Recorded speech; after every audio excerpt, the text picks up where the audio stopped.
꽃분이는 평소보다 더 깊게 화장을 하고 머리를 곱게 빗었습니다. 어머니가 의아한 눈으로 쳐다보자 얼른 변명을 했죠.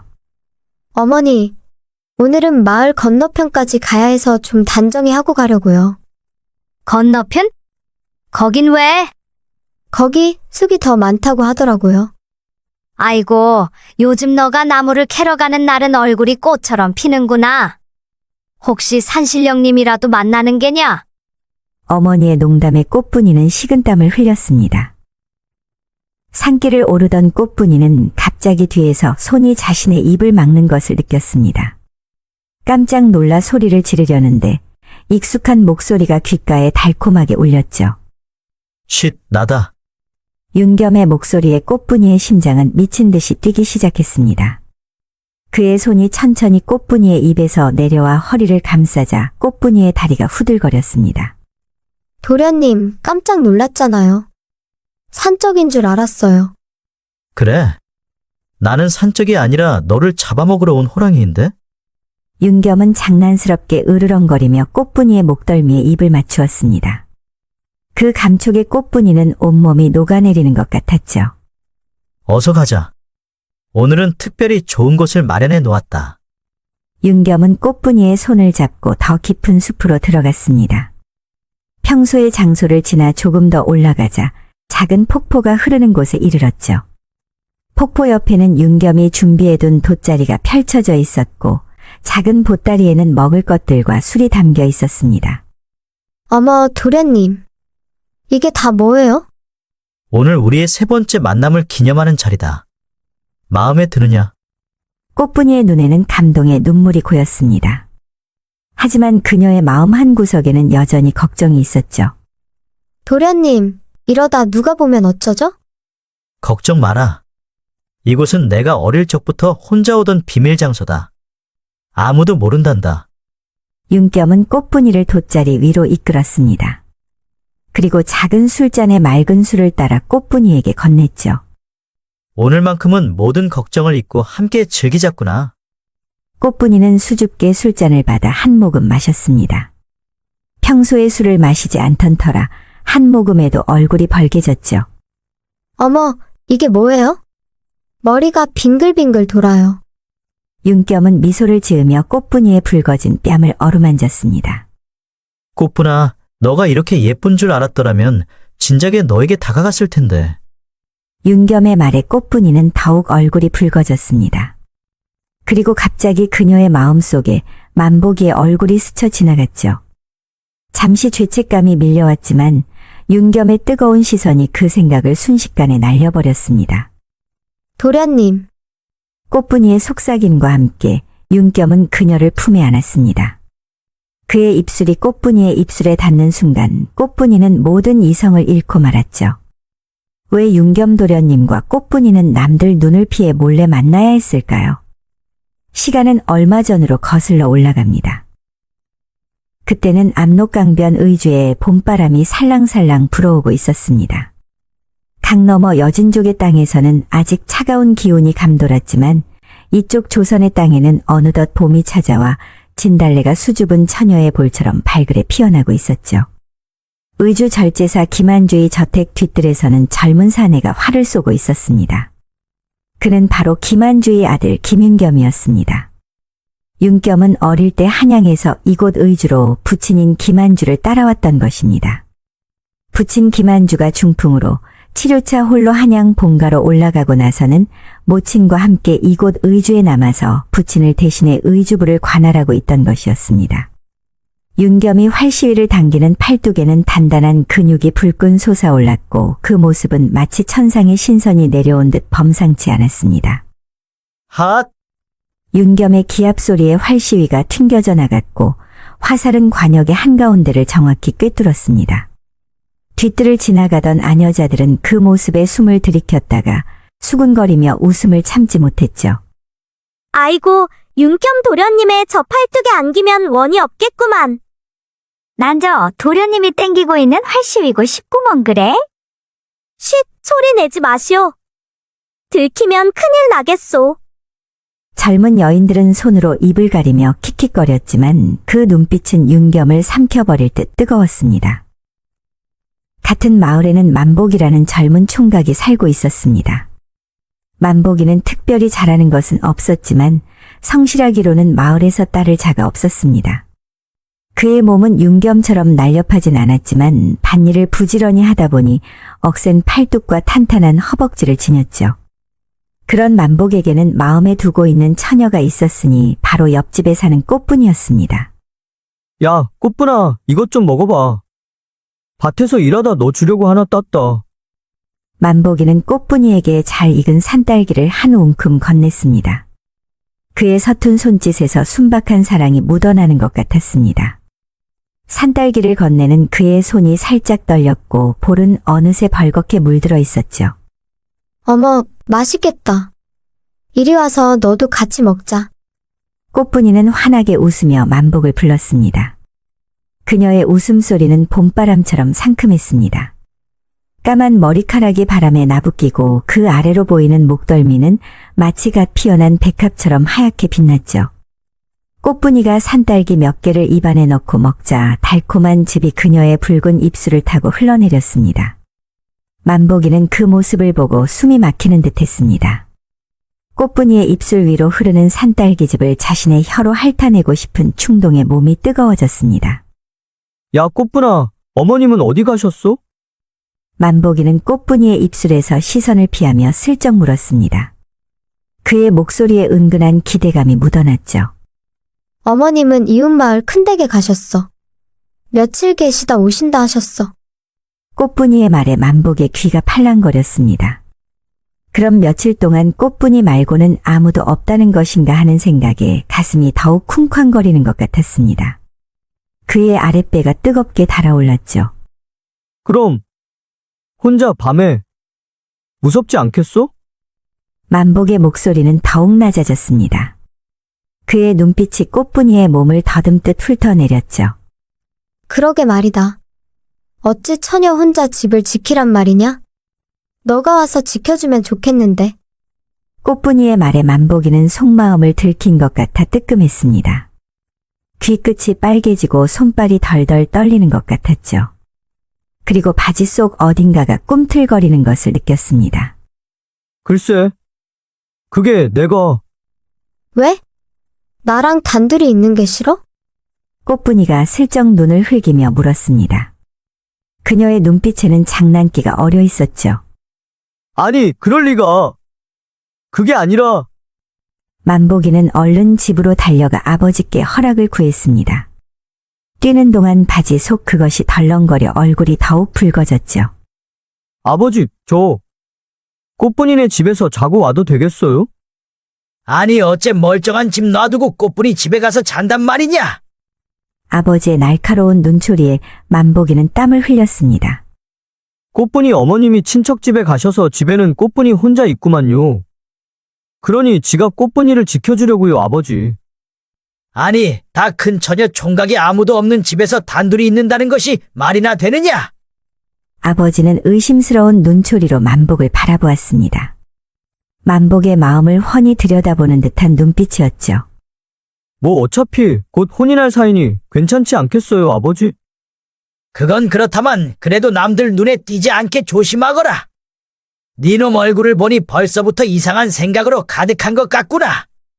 아버지의 말에 만복이는 얼굴을 붉히며 고개를 숙였습니다. 알겠어요, 아버지. 해가 저물고 달빛이 창호지를 비추자 만복이는 조심스레 꽃분이네 대문을 두드렸습니다. 그의 손에는 식은땀이 흥건히 배어 있었고 가슴은 북처럼 쿵쾅거렸죠. 누구세요? 꽃분이의 목소리가 대문 너머에서 들려왔습니다. 그 목소리는 평소보다 더 달콤하게 들려왔죠. 나다. 만복이. 만복의 목소리는 떨려 나왔습니다. 그의 바지 속은 이미 거대한 산처럼 부풀어 올라 있었죠. 문이 살짝 열리며 꽃분이의 고운 얼굴이 보였습니다. 달빛에 비친 뺨이 복숭아처럼 발그스름했죠.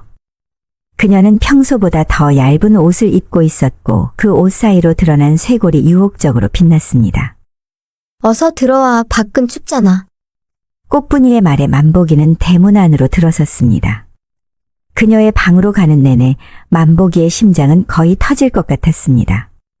방구석에 앉아있자니 온몸이 땀으로 젖어들었죠. 그럼 난 마루에서. 만복이는 겉으로는 예의를 차리는 척했지만 속으로는 꽃분이 곁에 누워 그녀의 향기에 취하고 싶은 마음이 가득했습니다. 아니, 여기 있어. 무서우니까. 꽃분이가 만복이의 소매를 살짝 잡아당기자 만복이는 그만 균형을 잃고 넘어지고 말았습니다. 아이고, 어머나. 그렇게 두 사람은 그만 뒤엉키고 말았습니다. 서로의 숨결이 닿을 듯 말 듯한 거리. 만복의 심장은 북처럼 쿵쾅거리는 것 같았죠. 그의 손이 실수인 척 꽃분이의 부드러운 가슴에 닿았고 그녀는 놀란 듯 하면서도 몸을 빼지 않았습니다. 그게, 쉿. 꽃분이가 손가락을 만복의 입술에 갖다 대며 속삭였습니다. 달빛만이 두 사람의 그림자를 비추고 있었습니다. 그 그림자는 점점 하나로 모여들며 춤을 추기 시작했죠. 꽃분이의 얇은 저고리가 살결을 부드럽게 감싸고 있었습니다. 만복이는 한 올 한 올 꽃분이의 머리를 매만지며 그녀의 향기에 취해갔습니다. 만복의 손이 꽃분이의 저고리 고름을 풀려 하자 그녀는 부끄러움에 얼굴을 붉히며 속삭였습니다. 만보가 창피해 불 좀 꺼줘. 만복이는 정신없이 호롱불을 입으로 불어 꺼버린 순간 방 안은 깊은 어둠에 휩싸였습니다. 달빛이 창호지를 비추며 은은한 빛을 내고 있었지만 그 빛은 오직 만복이와 꽃분이의 윤곽만을 드러낼 뿐이었습니다. 방 안은 고요했고 두 사람의 숨소리만이 은밀하게 교차하고 있었죠. 꽃분이는 자신의 몸을 희롱한 것에 못 이기는 척 튼실한 만복의 가슴팍에 몸을 기대었습니다. 아이, 만보가 나 몸이 간지럽고 이상해. 난 몰라. 다 알면서 앙큼하게 아양 떠는 모습에 만복이는 아랫도리가 터질 지경이었죠. 아, 그래, 모르면 넌 가만히 있어.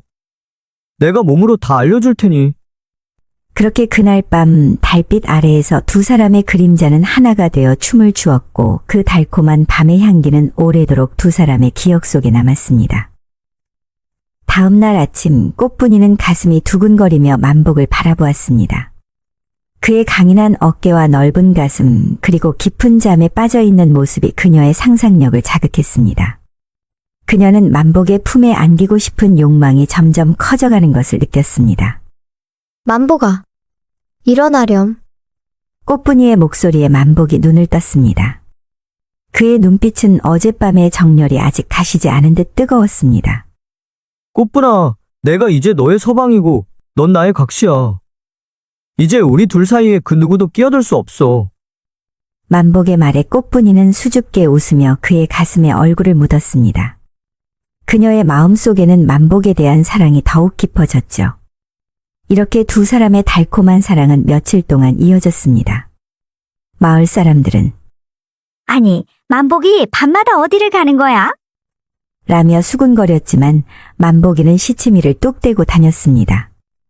그의 걸음걸이는 전보다 더 씩씩해졌고 얼굴에는 늘 웃음이 가득했죠. 한편 마을에서는 윤겸 도련님의 무예 수련이 화제가 되곤 했습니다. 많은 처녀들이 그의 무예 훈련을 곁눈질로 구경하곤 했지만 꽃분이는 이제 그런 것에 관심이 없었습니다. 만복과의 사랑에 빠져 있었기 때문이죠. 우리 만보기가 세상에서 제일이야. 꽃분이는 자신의 마음속으로 생각했습니다. 만복의 순박하고 우직한 모습이 그 어떤 화려함보다도 더 가치 있게 느껴졌기 때문이었습니다. 그러던 어느 날 의주 절제영의 마당에는 아침부터 분주한 기운이 감돌았습니다. 절제사 김한주의 아들 윤겸이 권지종사관에 임명되었다는 소식이 전해진 것이었죠. 이복의 꽃분이 어미. 큰일 났네. 큰일 났어. 절제영에서 일하는 전주댁이 헐떡이며 꽃분이네 대문을 두드렸습니다. 아이고, 전주댁. 아침부터 웬 큰일이래요? 도련님께서 권지종사관에 임명되셨다네? 내일 저녁에 잔치를 크게 벌인단다. 같이 가서 일손 좀 거들어주겠나? 아이고 머니, 그런 귀한 잔치에 이 촌스러운 계집이 무슨 도움이 되겠어요? 꽃분이 어미는 입으로는 그렇게 말했지만 마음속으로는 벌써 어떤 옷을 입고 갈지 궁리하고 있었죠. 마을은 잔치 준비로 들썩였고 꽃분이도 일손을 거들기 위해 나섰습니다. 예, 꽃분아. 뒤이뜰 장독대에 가서 고추장 한 사발만 떠오너라. 전주댁의 심부름을 받은 꽃분이는 장독대로 향했는데 그때 뒤뜰에서 들려오는 기합 소리에 걸음을 멈췄습니다. 핫! 꽃분이는 조심스레 담장 틈으로 눈을 돌렸고 그녀의 눈동자가 커지며 숨이 멎는 듯했습니다. 윤겸 도련님이 상의를 벗은 채 무예를 연마하고 있었던 것입니다. 땀방울들이 그의 탄탄한 근육을 따라 흘러내렸고 그의 날렵한 몸놀림은 마치 한 마리 표범 같았죠. 아이고 머니, 저런 사내도 있단 말인가? 만보기가 투박하고 든든한 속과 같다면 윤겸 도련님은 날카롭고 빛나는 칼 같았습니다. 꽃분이의 가슴은 마치 장터의 북소리처럼 요란하게 뛰었습니다. 이 미련한 계집아. 고추장 좀 퍼오라고 보낸 지가 언제인데 간데온데 없이 사라져버렸단 말이냐? 시간이 한참이나 지났어도 꽃분이가 돌아오지 않자 전주댁이 부엌 일손을 놓고 꽃분이를 찾아 나선 것이었습니다. 아이고, 죄송해요 아주머님. 제 정신이 어디 나갔나 봐요. 금방 고추장 퍼들고 쫓아갈게요. 꽃분이는 얼굴이 벌겋게 달아올라 땅만 내려보고 있었습니다. 아니다. 내가 온 김에 퍼가리다. 날 따라오너라. 어디서 얼쩡거리고 있었어? 전주댁은 꽃분이의 팔목을 끌듯이 잡고 뒤뜰 장독대로 향했습니다. 아이고, 도련님께서 운동을 하고 계셨구만요. 꽃분이는 민망함에 눈을 질끈 감았다가 다시 살며시 떴습니다. 그런데 제 마음속 깊은 곳에선 조금만 더 보고 싶다 하는 못된 생각이 솟아났죠. 아니, 전주댁, 여기서 무엇을 하고 있는가? 도련님의 목소리는 마치 비단을 감싼 듯 부드러웠습니다. 아, 잔치에 쓸 고추장 좀 가지러 왔습니다요. 그런데 같이 온 저 아리따운 처자는 누구인가? 이 마을에서 본 적이 없는데. 도련님은 꽃분이를 향해 눈길을 던졌습니다. 그 눈빛이 마치 화살처럼 날아와 꽃분이의 가슴을 관통했죠. 이 애는 호러미와 단둘이 사는 꽃분이라 합니다요. 예, 꽃분아. 어서 도련님께 인사 올리거라. 안녕하십니까 도련님. 꽃분이는 인사를 올리며 고개를 들었다가 도련님과 눈이 마주치는 순간 다시 얼른 고개를 숙였습니다. 꽃분이의 두 볼은 마치 붉은 석류알처럼 불그스름하게 물들었죠. 가슴은 더욱 요란하게 뛰었으니 마치 제 심장이 입에서 튀어나올 것만 같았습니다. 그 순간 꽃분이는 홀린 듯 다리가 저절로 움직여 그 자리를 벗어나 달아나고 말았습니다. 치마폭을 들어 올리고 냅다 뛰었으니 마치 토끼가 사냥개를 피해 달아나는 것 같았죠. 아니, 이 망측한 계집아. 고추장은 가져가야지. 어딜 그리 급히 달아나는 게야? 전주댁이 고함을 질러 불러봤지만 꽃분이는 귀가 먹은 양 들은 척도 않고 달아나 버렸습니다. 아니, 제가 무엇을 잘못했기에 저리 놀라 달아납니까? 도련님께서 꽃분이에게 무슨 말씀을 하셨어요? 전주댁은 영문을 알 수 없어 도련님을 바라보았습니다. 허허, 내가 무슨 말을 했겠나? 나는 아무 말도 않고 가만히 있었을 뿐이네. 도련님은 빙그레 웃으며 대답했습니다. 더운 날씨에 무슨 빙이라도 받았나 보. 전주댁은 그 기이한 광경에 고개를 갸웃거리며 된장을 뜨고는 부엌으로 돌아갔습니다. 그런데 이게 웬일인가요? 부엌에도 마당에도 꽃분이는 온데간데 없었습니다. 아이고, 이 미련한 계집은 대체 어디로 사라진 것이야? 할 일은 산더미 같은데. 전주댁은 입맛을 쩍쩍 다시며 한숨을 내쉬었습니다. 그날 밤 꽃분이는 초가집 방 안에 누워 뒤척이고 또 뒤척였습니다. 눈을 감으면 윤겸 도련님의 드러난 가슴과 넓은 어깨가 눈앞에 아른거리고 귀를 막아도 그 부드러운 목소리가 귓가에 맴돌았죠. 아이고, 이를 어쩌면 좋을꼬. 내 미쳐버렸나 보네. 꽃분이는 이불을 걷어차며 한숨을 내쉬었습니다. 한편으론 자신의 처지가 한심하기 그지없었습니다. 자신은 가난한 집안의 평민 처녀인데 양반집 도련님을 감히 사모한다니요. 게다가 이미 마을에 총각 만보기와 혼담이 오가고 있었죠. 꽃분아, 우리도 이제 잔칫집에 가자꾸나. 다음 날 아침 어머니가 문을 열고 들어왔습니다. 아니에요, 어머님. 혼자 다녀오세요. 얘야, 어찌 그런 말을 하느냐? 마을 잔치는 1년에 한 번 있을까 말까 한데. 저는 몸이 영 편치 않아서요. 집에서 좀 쉬고 싶어요.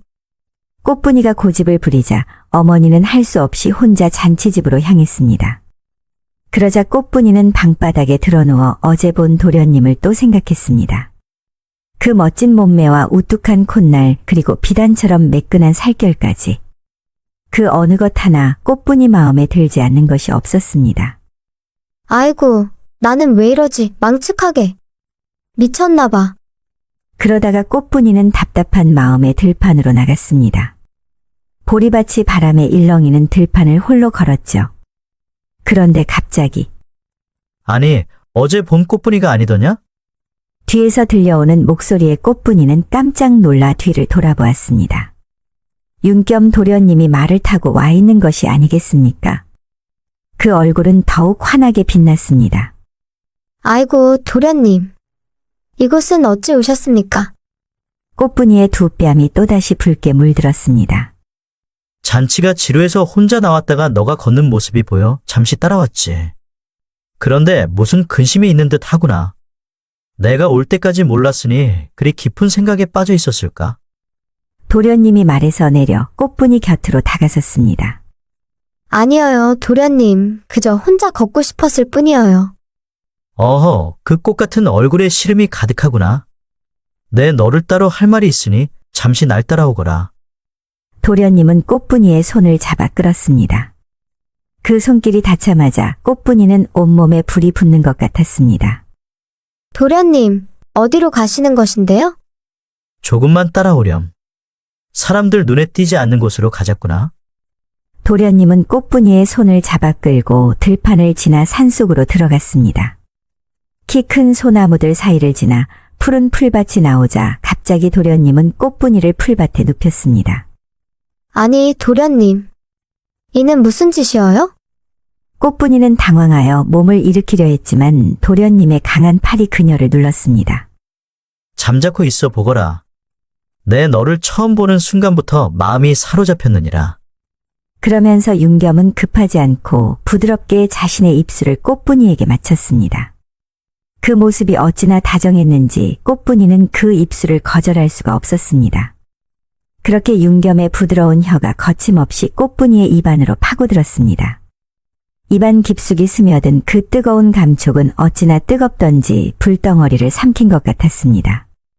뱀 같은 혀끝이 꽃분이의 혀를 부드럽게 휘감더니 이내 강하게 당겨 깊숙이 얽혀버리자 꽃분이는 숨이 거칠어졌습니다. 그리곤 도련님은 꽃분이의 옷고름을 풀기 시작했습니다. 꽃분이는 이미 몸이 노곤노곤해져 꽃분이가 먼저 도련님의 몸을 더 원하는 듯 하였죠. 그렇게 그녀의 머릿속은 멍해지고 가슴은 더욱 요란하게 뛰었습니다. 이러시면 안 되어요, 도련님. 꽃분이의 강하지 않은 말은 바람에 흩어졌습니다. 도련님은 이미 꽃분이 위에서 숨을 헐떡이며 움직이고 있었죠. 그런 도련님의 이마에는 땀방울이 송글송글 맺혔고 그 방울들이 꽃분이의 뜨거운 볼을 적셨습니다. 아, 도련님. 꽃분이의 입에서는 알 수 없는 소리가 새어나왔습니다. 그렇게 한참의 시간이 흘렀을까 도련님은 만족한 듯 꽃분이 옆에 누워 거친 숨을 몰아쉬었습니다. 허허, 이렇게 아름다운 여인은 처음이구나. 너는 정말 특별하구나. 처음 너를 보고 난 후 내 며칠 동안 온통 너의 생각뿐이었다. 그런데 너가 잔치에 오지 않아 일부러 찾아온 것이야. 꽃분이는 아무 말도 할 수 없었습니다. 그저 머릿속이 하얘져 아무 생각도 나지 않았죠. 나 너를 특별히 여기니 너도 그리 알고 처신하거라. 기회를 보아 아버님께 말씀드릴 터이니 승낙이 떨어지면 너를 첩실로 드릴 것이다. 그때까지 사흘에 한 번씩 이곳으로 나오너라. 허나 사람들 눈에 띄면 안 되니 내 먼저 가겠다. 너는 이곳에 잠시 더 있다가 내려오거라. 도련님이 옷 매무새를 가다듬고 떠나자 꽃분이는 산속에 홀로 남겨졌습니다. 그제야 무슨 일이 일어났는지 실감이 났죠. 꽃분이는 어쩔 줄 몰라 하며 옷을 여미고 앉았습니다. 이를 어쩌면 좋지. 만복이와 혼인 약속을 하였거늘. 허나 어느 처녀가 윤겸 도련님을 거부할 수 있겠어. 꽃분이는 만복이와 윤겸도련님 사이에서 어찌해야 할지 무척 고민이 되었습니다. 정은 만복과 나누었지만 그렇다고 멋진 윤겸도련님을 포기할 수는 없었죠. 게다가 도련님이 자신을 후처로 드리겠다는 말에 꽃분이는 가슴이 설레었습니다. 아, 이를 어쩌면 좋지. 그렇게 고민하면서도 꽃분이는 사흘마다 산속에서 도련님을 만나게 되었습니다. 그리고 달콤한 사랑을 나누었죠. 시간은 흘러 어느덧 추수가 끝나가고 있었습니다. 어느 날 꽃분이가 산으로 도련님을 만나러 가는데 갑자기 만복이가 나타났습니다. 꽃분아, 어디 가는 길이냐? 요즘 널 볼 수가 없어 궁금해 미칠 지경이었어. 아니, 만복아. 나는 그저 산나물을 캐러 가는 길이야. 그런데 왜 산나물 바구니가 없어? 내가 따라가도 돼? 아니, 나 혼자 가도 돼. 따라올 필요 없어. 꽃분이가 당황하여 말을 더듬는 순간 저 멀리서 말 달리는 소리가 들려왔습니다. 윤겸도련님이 오고 있었죠. 꽃분이는 얼굴이 하얗게 질렸습니다. 다행히도 윤겸은 꽃분이를 발견하지 못한 채 지나쳐갔습니다. 꽃분이는 가슴을 쓸어내리며 안도의 한숨을 내쉬었죠. 사실 윤겸은 며칠 전 마을 장터에서 우연히 만복을 마주친 적이 있었습니다. 그때 문득 자신과 얼굴이 비슷한 사내를 보고 놀랐죠. 마치 거울을 보는 듯한 기분이었습니다. 저 사내는 누구인가? 윤겸이 호위병에게 물었습니다. 저 사람은 만복이라 하는 마을 청년인데 성실하고 부지런하기로 소문난 젊은이지요. 힘도 세고 말입니다요. 윤겸은 고개를 끄덕였습니다. 마침 얼마 후 있을 무과 시험을 위해 연습 상대가 필요하던 차에 힘도 좋고 자신과 체격도 비슷한 만복이 좋은 상대가 될 것 같았죠.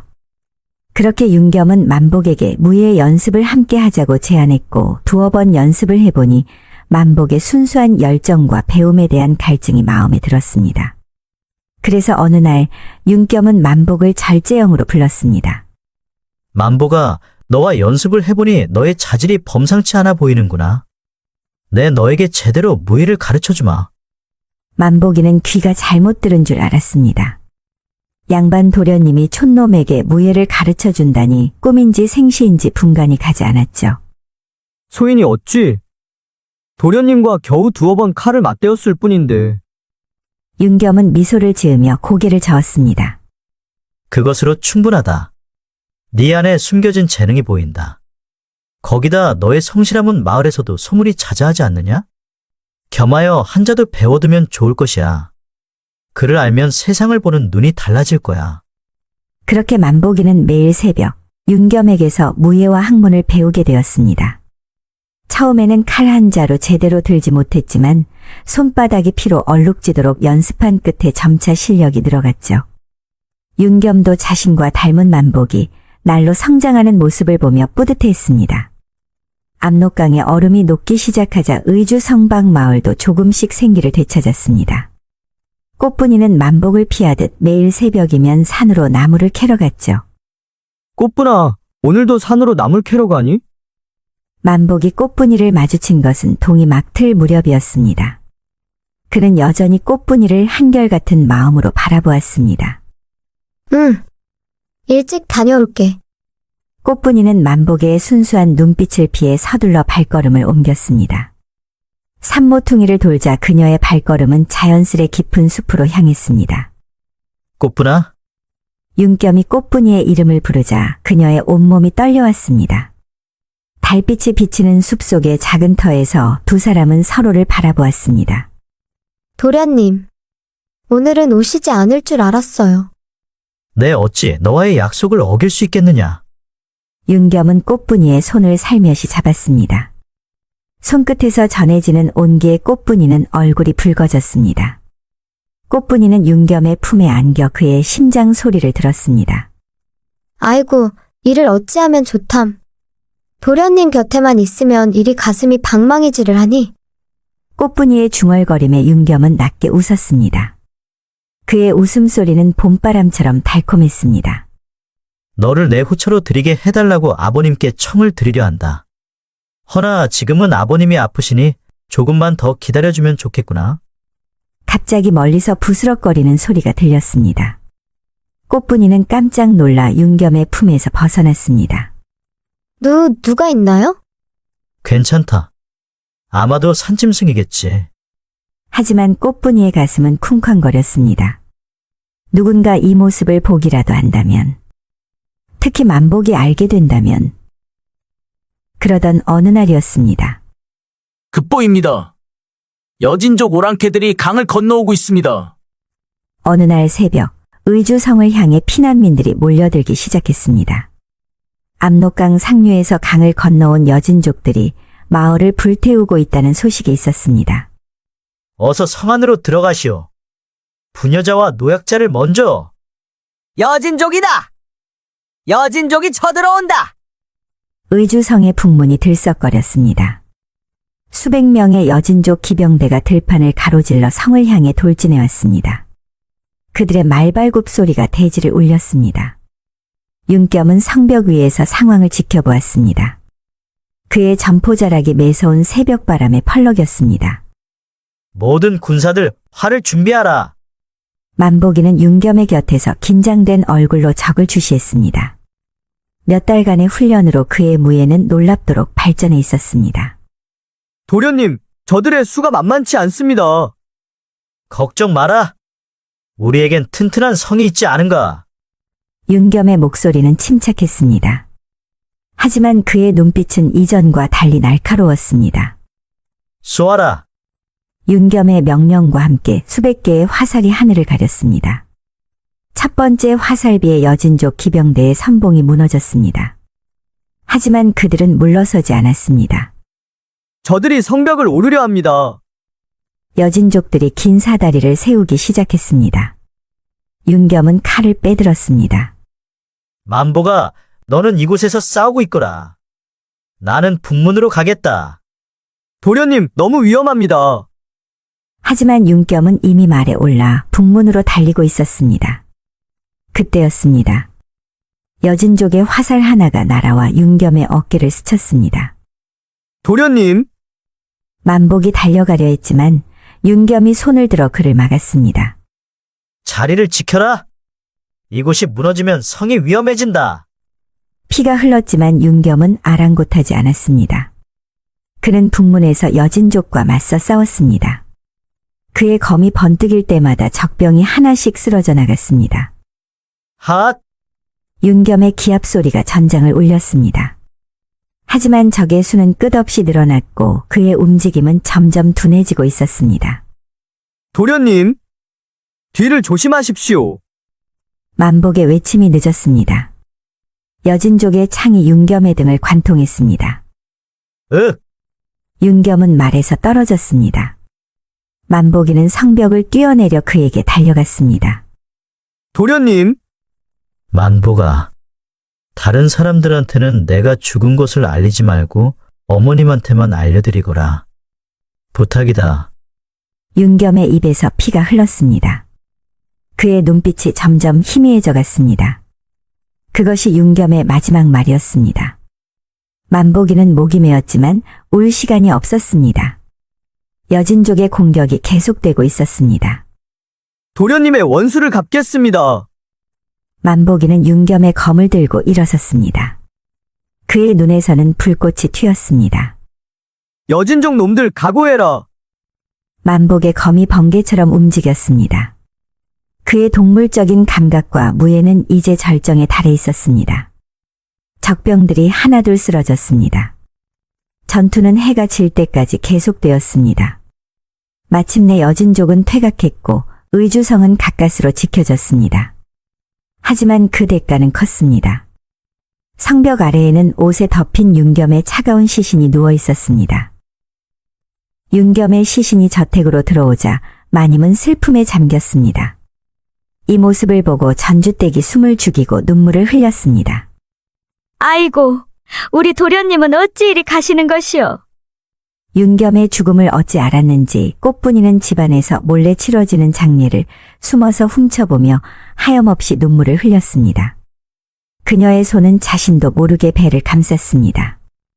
윤겸과의 마지막 미르에서 맺은 인연이 그녀의 몸 안에서 자라고 있었던 것입니다. 윤겸의 장례가 조용히 치러지고 난 다음 날이었습니다. 만보가 잠시 들어오너라. 윤겸의 어머니인 영월마님의 부름에 만보기는 조심스레 내실로 들어섰습니다. 영월은 언제나 그렇듯 진중한 표정이었습니다. 너가 윤겸과 얼마나 닮았는지 아느냐? 만보기는 말없이 고개를 숙였습니다. 영월은 천천히 말을 이었습니다. 나리께서 윤겸을 잃은 슬픔을 이기지 못하실 것 같구나. 이제 너가 윤겸이 되어주었으면 한다. 하지만 마님, 제가 어찌 감히.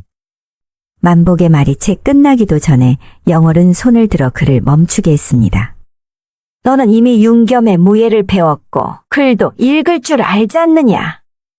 그리고 너의 얼굴이 윤겸과 너무나도 닮았다.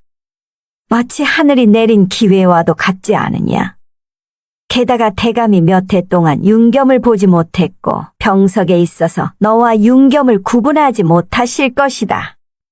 마님의 말에 만보기는 고개를 들어 방 한켠의 거울을 바라보았습니다. 그동안 무예를 익히며 단련된 체격 도련님에게서 배운 모든 것들이 묻어나는 눈빛. 그는 이제 더 이상 예전의 촌스러운 만복이 아니었습니다. 대감께서는 아직 모르신다. 내가 먼저 너를 시험해보고 싶구나. 한 달만 시간을 다오. 그동안 나는 너를 윤겸처럼 만들어 놓겠다. 영월은 일어나 장롱을 열었습니다. 그 안에는 윤겸이 입던 비단 도포가 걸려 있었습니다. 이리 오너라. 만복이 다가가자 영월은 직접 도포를 그의 어깨에 걸쳐 주었습니다. 거울 속에 비친 모습은 분명 윤겸이었습니다. 이제부터 너는 걸음걸이부터 다시 배워야 한다. 말투도 습관도 모든 것을 윤겸처럼. 마님의 눈빛이 흔들렸습니다. 그 안에는 슬픔과 기대 그리고 만복이 읽어낼 수 없는 또 다른 감정이 어려 있었습니다. 네, 마님. 명심하겠습니다. 만복의 목소리는 이미 윤겸을 닮아가고 있었습니다. 만복, 이제는 윤겸이 된 그가 한양으로 떠나는 날이었습니다. 새벽녘 그는 자신의 오두막을 찾아갔습니다. 아버지, 아버지는 이미 알고 있다는 듯 고개를 끄덕였습니다. 이제 이렇게 뵈러 오기도 어려울 것 같습니다. 만복이는 무릎을 꿇고 아버지 앞에 엎드렸습니다. 촛불 아래 들이온 두 사람의 그림자가 길게 늘어졌습니다. 소자가 불효자식이 되어 죄송합니다. 이놈아, 무슨 말을 그리 하느냐? 네가 양반가의 자제가 되어 출세를 하는데 이보다 더 큰 효도가 어디 있겠느냐? 아버지의 목소리가 살짝 떨렸습니다. 그는 아들의 어깨를 두드리며 눈물을 흘렸습니다. 며칠 후 한양에 도착한 만복이는 김한주를 만났습니다. 중풍으로 쓰러져 있던 그는 아들을 보자 눈물을 흘렸습니다. 어서 오너라. 그동안 얼굴이 많이 그을렸구나. 고생 많았다. 아버님, 김한주의 목소리는 힘이 없었지만 아들을 위하는 정만은 가득했습니다. 만복이가 조심스레 고개를 들자 김한주의 눈에는 이미 눈물이 고여 있었습니다. 나는 알고 있다. 너가 윤겸이 아님을. 내 어찌 내 자식을 몰라보겠느냐. 만복의 얼굴이 창백해져 고개를 숙이고 대답했습니다. 대감 마님, 송구합니다. 저를 죽여주십시오. 아니다. 이게 다 나를 걱정해서 벌인 일인 걸 다 안다. 또한 윤겸이가 너를 그토록 아꼈다면 그것은 이유가 있을 터. 너의 의리와 충심을 보았기 때문일 것이다. 김한주는 천천히 손을 뻗어 만복의 손을 잡았습니다. 앞으로는 너가 진정한 우리 가문의 후계자가 되어다오. 윤겸이의 뜻을 이어 이 나라를 지키는 좋은 장수가 되었으면 원이 없겠구나. 그렇게 둘은 손을 잡고 한참을 눈물을 흘렸습니다. 그렇게 시간이 지나 어느새 무과시험 날이 되었습니다. 한양 도성은 전국에서 모여든 수험생들로 북적였습니다. 핫! 만복의 외침과 함께 검이 허공을 갈랐습니다. 무과 시험장에서 마지막 실전 무예를 보이는 순간이었습니다. 과연 김한주 대군의 자제답군. 시험관들이 연신 고개를 끄덕였습니다.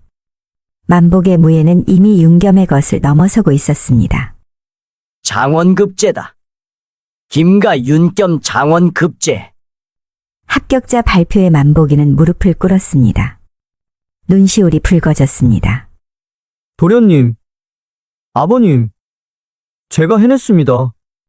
그의 눈앞에는 전장에서 죽어가던 윤겸의 모습이 어른거렸습니다. 동시에 의주에서 기다리고 있을 꽃분이의 모습도 떠올랐습니다. 종사관의 품계를 받고 의주 부절제사로 발령을 받고 의주로 향하였습니다. 의주에 가까워질수록 만복의 마음은 복잡해졌죠.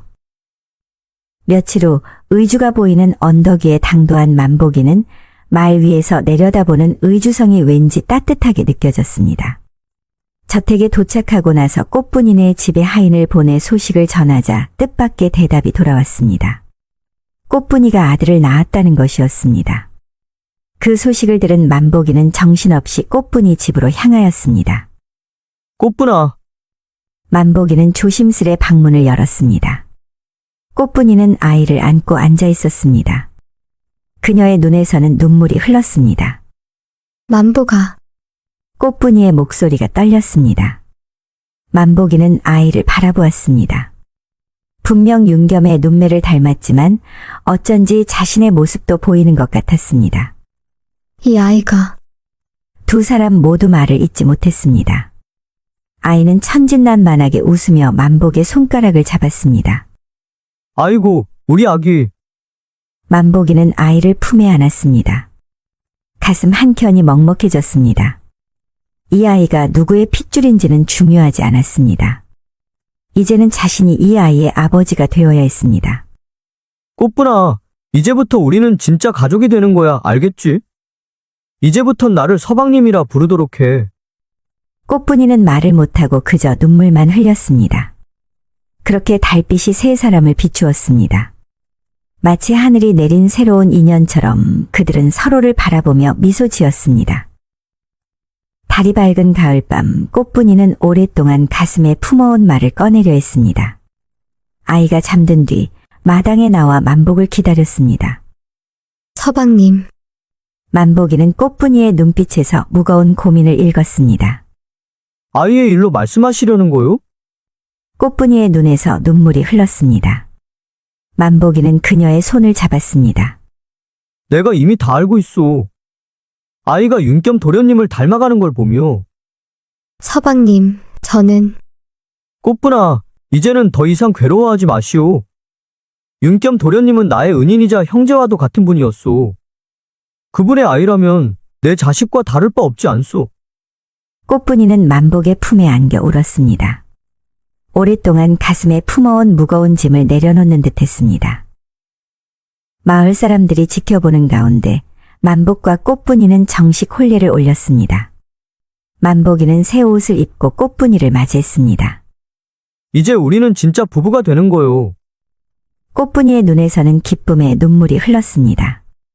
봄이 가고 여름이 오듯 세월은 조용히 흘러갔습니다.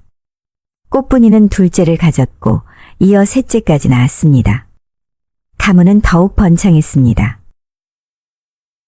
야다마 씨의 다음 이야기를 빠르게 시청하시려면 동그라미를 클릭하여 구독을 눌러주세요. 감사합니다.